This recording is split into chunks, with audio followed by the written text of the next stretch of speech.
Hello everybody, my name is CulBlu and I'm bringing out this video of me unboxing a board game, and today we're going to be unboxing Shallow Sea, just the base game. I had the expansion showing because I have the expansion as well. I'll do a separate video for that one, but for right now we're going to be doing an unboxing of just Shallow Sea. This one is one that I have only like a corner, a crumb of context for, because I heard somebody talking about this one being like a really fun puzzle. More specifically, I think it was Shelfside. They gave a pretty raving review about the game. But ultimately, solo puzzle game. Basically, it seemed like it was in the same universe as Calico, like a solo puzzle stuff, but less restrictive, if you want to put it that way. So it sounded exciting, so I wanted to give it a shot. So here I am. I purchased it. I got it. Let me go ahead and get our background music started before I forget, because you know I love my background music there. And let's get to the unboxing. So my expectations for this game are pretty high. I will say that much. And like I said, I have only vague context for this one. I saw Shelfside's review. I saw a group do a playthrough, and I saw somebody else do a solo playthrough, and they were talking good things about it. But let's go ahead and read the back of this box here. I think my camera is set properly. Nope. Oh, wow. Okay, my camera's not set properly at all. Wow. Things I do for live streams, y'all. Speaking of live streams, I do live stream on Twitch. So if you guys are watching on YouTube here later on, I do live stream on Twitch. So feel free to check me out there on Twitch, which is twitch.tv/CulBlu. That's CulBlu. You get to see all the outtakes and everything live. All right. So continuing on with this, it says create your very own vivid underwater landscape. Dive into a multi-layer puzzle board game featuring vibrant marine animals of the Great Barrier Reef. Shallow Sea's family-friendly rules are simple and approachable, yet beneath the surface lies a satisfying brain burner that will challenge even the most seasoned gamers. And there's some pictures, and we got nice little wooden pieces by the looks of it. And we have here our board and some cards and stuff. I'm hoping there's not a ton of cards because I don't know if I have enough. Oh, hey. So we have cards. How many cards? 14 ecosystem cards? So just 14 cards? Okay. All right, well, that's not bad. Oh, one lionfish card. Yeah, I have enough sleep. I have more than enough sleeves for this game, probably. All right, so it's gonna be that. Let's go ahead and get back to our main view, and let's open the box. So, like I said, I have a vague context for this game. I know that the Calico is what I said earlier, but I think Cascadia is what kind of vibes I was getting when I was watching those playthroughs. So I hope it's like a Cascadia, but more interesting. Cascadia is a fun game. It's just, I run into a situation when I play it to where it's like, I'm kind of bored with this loop. So hopefully the gameplay loop in this one is a little bit more fun. Because Cascadia is kind of, just place your creature and then place your animal, place your land and place your animal. And then that's it, this entire game. And it's really good to have games with simple mechanical flows like that. So here we have bad comments. Oh, they did Life in Amazonia. I feel like somebody said that Life in Amazonia was more fun for them over Shallow Seas in the review. And then Wondrous Creatures. I have a friend who has this one. I might play it one day. I don't know. We'll see. All right, so we got the rulebook here. Ooh, this feels nice. This feels good. This feels nice and what's the word? Fabric? Is that the word I'm looking for? Like a fabric rulebook, kind of like Wingspan's rulebook. Fabric paper. Vapor? Is that what they call it? Is that what the cool kids call it? All right, we'll take a look at the rulebook here. We'll get a little bit of a zoom and focus right there. Okay, cool. We'll call that good. And here for the rulebook, we have like our components up front, so that's pretty good. We have our game setup down here, and we got things numbered like they should be. Over here, we got some more information. A nice use of white space. Again, just kind of spacing between paragraphs, although it's a little bit text dense. But it's still like you got a little bit of white space to show differentiation between paragraphs and stuff. That's always nice, helps with readability. Moving on, we got nice color splotches here. Ooh, actually, they did. Oh, I appreciate that. So this is components, game setup, goal of the game, right? And it's all in green border or green titles. These are purple titles, and it's kind of showing all the things in purple for the turn. It looks like they're kind of, maybe they are. Maybe they are continuing the pattern, or is that just how they do numbers? No, they're continuing the pattern. Okay, even better. Look at that graphic. I appreciate graphic design. So they got these little numbers here for the green section, and they're using the green little bullet point marker. And over here, they got the purple, in the purple section, they got the seashells doing it instead. Nice, okay. Then here we are in the orange section. The orange section has orange numbers here. That's a nice touch. Again, these things are very minor in hindsight, but they really do help with learning the game and kind of reading through the game. There's a solo mode, has all the solo stuff listed around it. And achievement mode, nice. Oh, we got achievables. We got a lot of achievables. Wow, that's a lot of achievables. These are a lot of scenarios too. Are these multiplayer scenarios or solo? Is this solo? It says each scenario offers players unique goals. Okay. Is there a player count for the... Huh. Wow. Okay. I'm interested in seeing that. I know Cascadia kind of had the same thing with like a campaign map or like a different like challenges you can do map. So that's pretty nice. We got an appendix back here with all the appendix stuff going on. Different titles.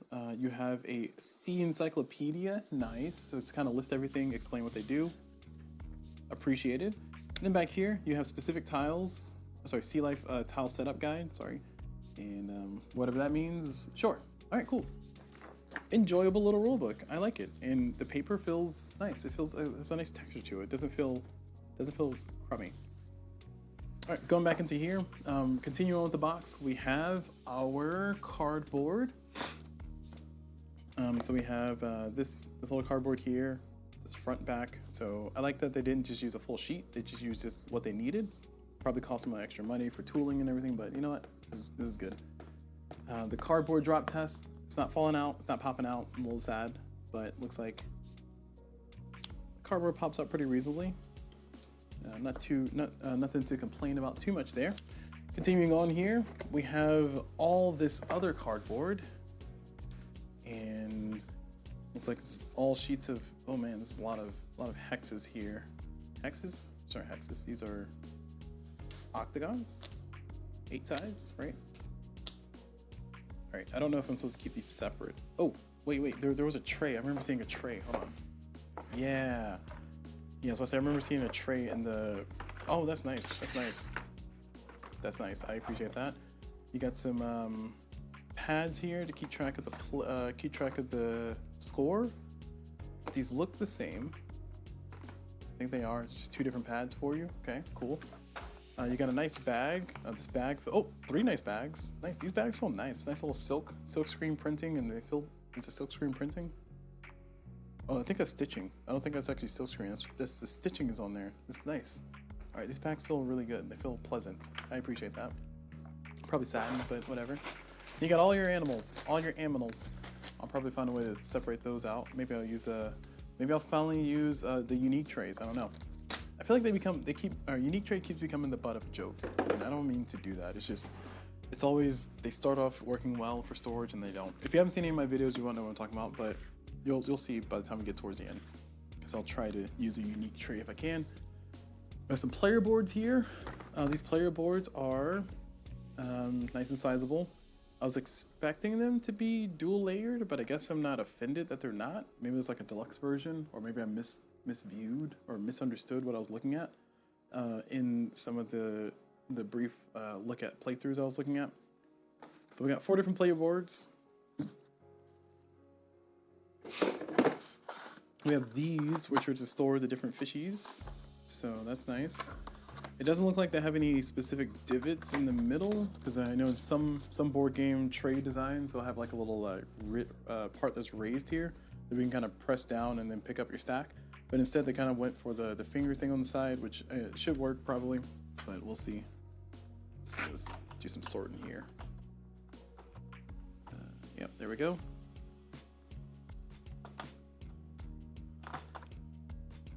Wait, are these the same? No, these are not the same. They're different. Yeah, that's cool. All right. So we'll definitely pop out all of our cardboard here and throw it inside the organizer to see how it handles being packed in with all of the tilage. Okay. Now, the other thing too is like having a solo game or having a solo game mode that is enjoyable is it's not, I don't say it's hard to do, but one of the things that ends up being a boon to the game is if you can kind of have a randomized board setup to where the puzzle becomes different, to where maybe the strategy you used last game doesn't exactly work for you this game. I'm saying all that to say that one of the complaints that I heard was that as you're playing the game, everything just seems like this giant random mess, but then the more you get familiar with the game, the more you're starting to understand how the mechanics interact with each other. So it might take me a few playthroughs before I finally fully understand kind of the method to the madness, if you will. I know for a game like Adamastor, I did a playthrough of it, and my first playthrough, besides doing some rules wrong, I didn't really see like the control, if you will, or it seemed chaotic, but not like in a bad way. So I enjoyed myself. It seemed chaotic, but then I went back and I did a replay because I messed up some rules and stuff. So I had to do a replay of it. And when I did, I got a completely different game, and I was very pleasantly surprised by that. So that goes a long way to say I'm looking forward to seeing if this game has that kind of vibe to it overall. To where maybe the first few playthroughs you don't really know what's going on. You can't really truly reason or logic with what's happening, and as a result the game just seems like a random ball of mess. And then the more you play it, the more you know that, hey, okay, there's strategy here, I get to control what's happening there, and there's a probability of this, and you can start theory crafting, having a deep puzzle. And they even put it on the box that this game is simple to kind of get into, but it has like a very deep puzzle for even those who have played a lot of games like this. So that's exciting. I'm excited to be able to introduce this to my family as well. They liked playing Clans of Caledonia. By they, I mean my mom and my stepfather. They like playing Clans of Caledonia, but I feel like something like River Valley Glassworkers is more... Oh, actually, I lied. Parade is way more up their alley because they love playing spades. My whole family loves playing spades and everything. Not to be a stereotype here, but... yeah, playing Clans of Caledonia was something they enjoyed, but I think they enjoyed River Valley Glassworks more. So I think this might be up their alley. Parade was a game that they liked a lot too, but they also like trick-taking games, and Parade is like not a trick-taking game, but kind of dealing with cards and doing all that fun stuff. But I like to, throw curveballs at them, change it up a little bit, throw a little Alhambra in there, see if they like it, and play from there. So yeah, so I'm all for like family-friendly or games that are, theme neutral enough, or theme, I don't want to say theme agnostic, but the theme doesn't deter people. Like it's kind of hard to get my family to sit down and play Slay the Spire, if that makes sense. My friends are fine with it, but just my family's like, what am I looking at? What is this? Is that a demon? they're not that level. This is a pretty sturdy tray. This is holding pretty well. They did a good job with this little tray. Like I feel confident that I can do this without everything just falling apart. I'm trying to get a good grip. There we go. Hold on, let's see.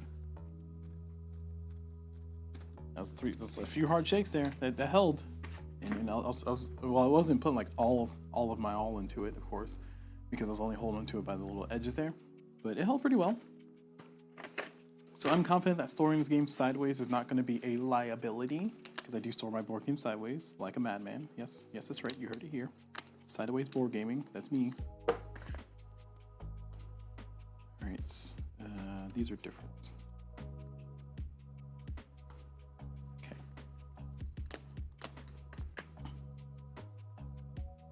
There was some directionality that seemed to be involved in this game, as in you orient your tiles in certain ways to get certain things to happen. Again, I still have no clue how the game actually flows or how it actually works. The whole point of this series of unboxing videos is for me to open the board game and then hopefully give a tour for those who are looking for like storage solutions, or maybe they just want to see what's in there. Also, I'm a fan of long format videos, so if you noticed, all my unboxings, or not all, but a lot of my unboxings end up being pretty long, mostly because I decided to go down the rabbit hole of doing a storage solution too, and that sometimes ends comically. But all that goes along with say that, I like to just show the unboxing, show people the game, and also, at the same time, maybe even speculate on what my thoughts are going to be for the game. I'm not saying I'm starting with a bias or starting with a presumption, but just, hey, here's what I heard people say about it. Here's what I'm thinking it might mean. Here's what I'm hoping for. Here's my goals, stuff like that. And again, so far the insert is looking pretty good. I don't think I'll need to do anything super special. I might need to use like a deck box for the. Sorry, I might need to use a deck box for the cards, but I think it's only like 14 cards, so maybe it won't be too many. Once I open the expansion, maybe I'll add more cards. Hopefully, they'll add more cards, I should say. More variety. I'm a fan of variety. All right, we're halfway there. We punched out 3 sheets. We got 3 left. All right. I don't know if I would consider this game pretty. I think this game looks nice, but I don't know if I would consider it pretty. And that's because I'm kind of thinking, when I look at this game, I'm thinking of a game like, I was gonna say Underwater Cities, and that's not the one I was gonna say. Jeez, what game am I thinking of? There's a game that has like a coral reef type thing. Oh, Reef. Sorry, I'm thinking of a game like Reef. Is it Reef? It might be Reef. I don't know if it's Reef.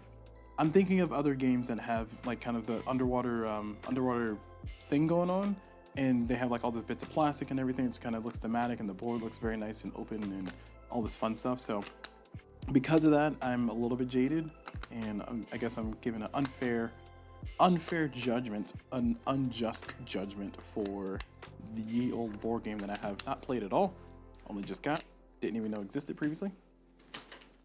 And man, they got more tile space. So am I supposed to put these in there? Oh no, I don't think I'm supposed to put these in there. I think these might go in the bag, because there's 1, 2, 3, 4, 5, 6 of these left, and they can store 4 apiece, so that's 24. And I'm pretty sure I have way more than 24 tiles here.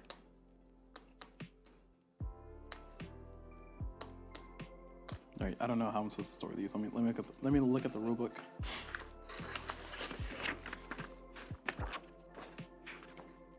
Okay, so number 4 is. So number 4 says set up the pools in the order. A coral pool. Draw 5 coral tiles from the coral pouch and lay them next to the board. Fish pool. Draw 5. Wait, I'm supposed to put the tiles in though. Oh, here it is. Set up or shuffle the coral tiles and place them in the coral pouch. Ensure that the coral pouch is within easy reach. So the coral pouch is number 1. Number 1 is the coral pouch. Okay. All right, that's this one. So here's where all the coral goes. Got it. Get in the bag. In you go. In you go. So I don't need to store these in the little container here. That makes me feel better. Speed up a little bit by doing 2 at a time.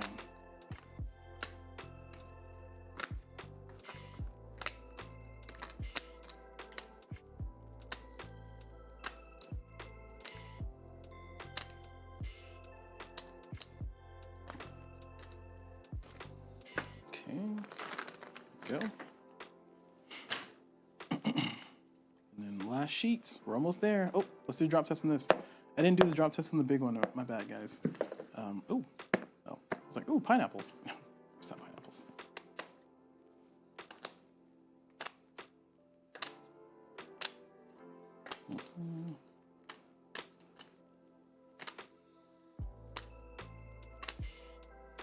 So one other thing I think somebody said, I think it was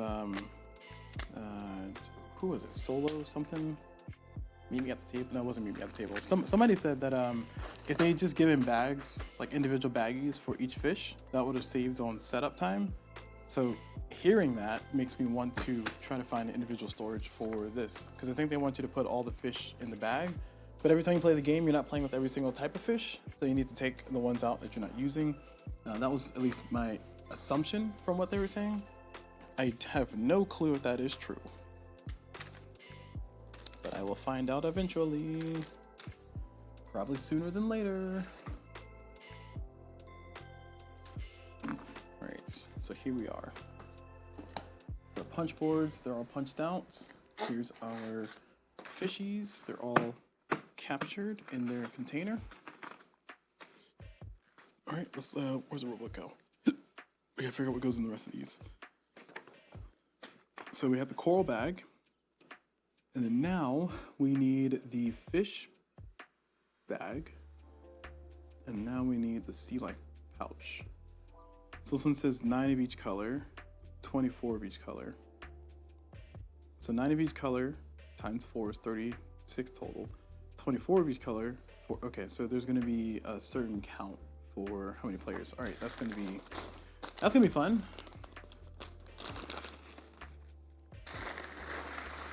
So let's sort all these and get them in their own little storage thing, and we'll move on from there. Hey, look, it's Merlin.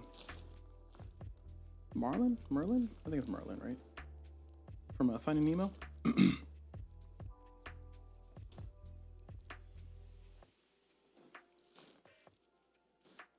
I'm doing a sort.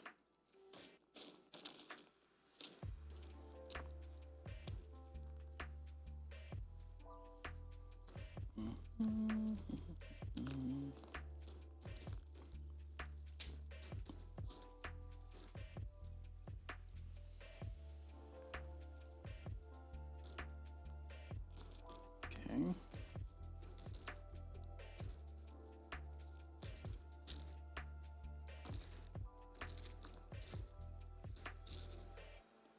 Go, and almost there. Just gonna get the greens out, and then we can have everything sorted. Oh, sorry, I got some leftover fishies here. Man, making a mess. All right.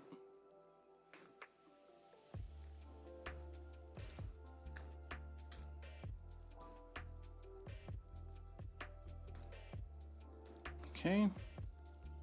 Boom, done. Fish sorted. All right, so we got 5 different things here. I think I only need, well, oh man.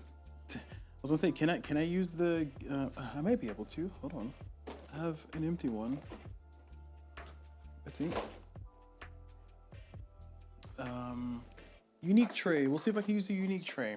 I always like to try to use unique tray. It ends up, like I said, being the butt of jokes because it ends up not working out. But this might work out. This might work out. I think it fits in the box. Oh, come on, unique tray, you have one job. I'm sorry. All right, well, here we are. Once again. Unique tray, you had one job. All right, well, sorry, unique tray. I tried.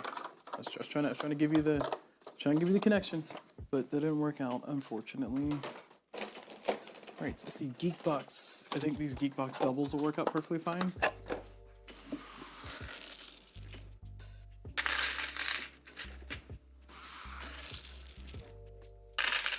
All right, perfect.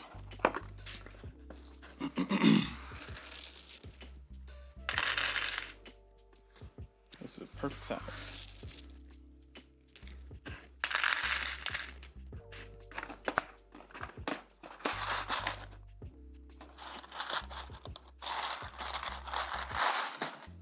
And a Geekbox Slim for this one.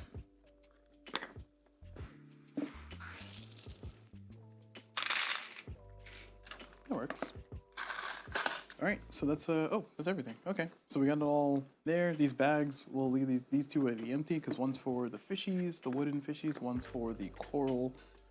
Oh, sorry, one's for the wooden fishies, one's for the fishy tiles. It seems.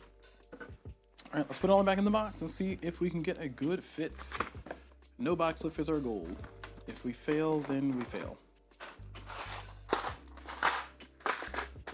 Well, we might fail. Ooh, okay, nope. No failures found here. We don't do that around these parts. Oh, I forgot about the cards. I'm sorry. I'm over here repackaging the bag, and I forgot all about the cards. So for the cards, these are the cards. There's only a few of them, so I might sleeve them here. If I can find some sleeves. I bought my sleeves over here, so...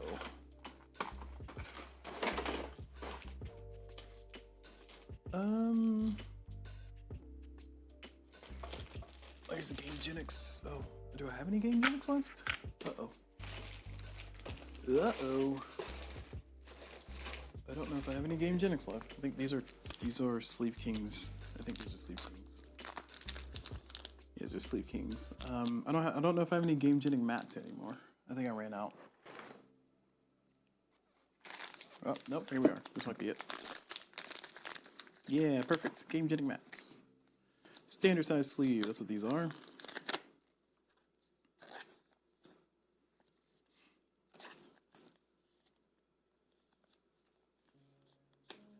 Right.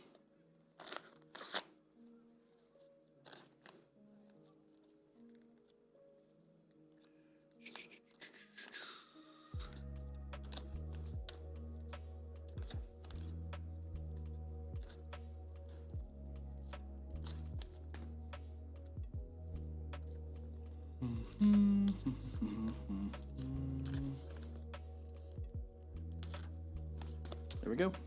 All right. So it is now done.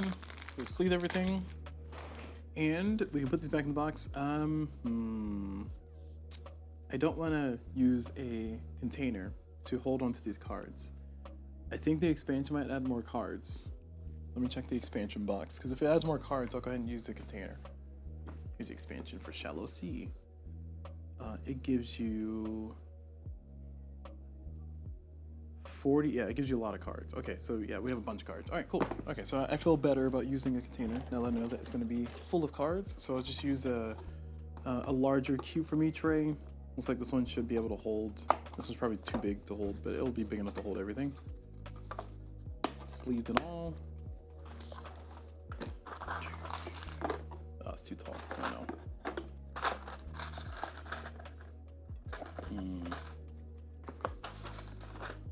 There we go. We've done it. By George, we've done it. Now the question is, will I be able to fit this plus the expansion inside the same box? I don't know.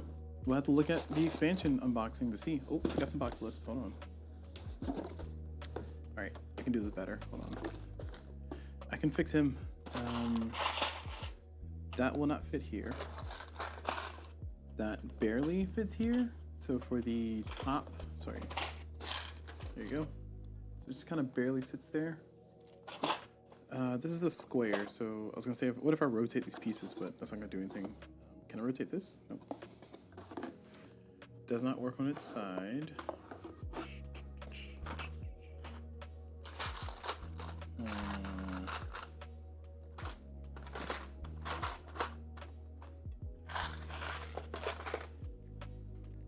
Okay, that's enough space, isn't it?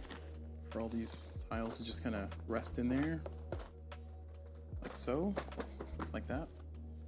And this fits here. This fits there. I think that works. Oh, rulebook. Right, that works. Also, we got free candy! Yeah! This is not candy. Please do not eat that. It'll be very dangerous to you. Alright, there we go. Okay. Alright, so a little bit of box lift. I'm not offended at that. It's just a little bit up here. I think it's the height of the geek boxes. But if it's otherwise, okay, cool. So we got a successful reboxing here. And that's gonna be it. So we are all done with our unboxing of Shallow Sea, the Great Barrier Reef. If you want to see the unboxing of the next one, of the expansion, so just check out the next video because I'll definitely post these at the same time. But otherwise, that's gonna be it for this one. So hopefully this was entertaining, hopefully this was informative, hopefully this was fun to watch. Yeah, hope you all enjoyed it. And as always, I will see you all whenever.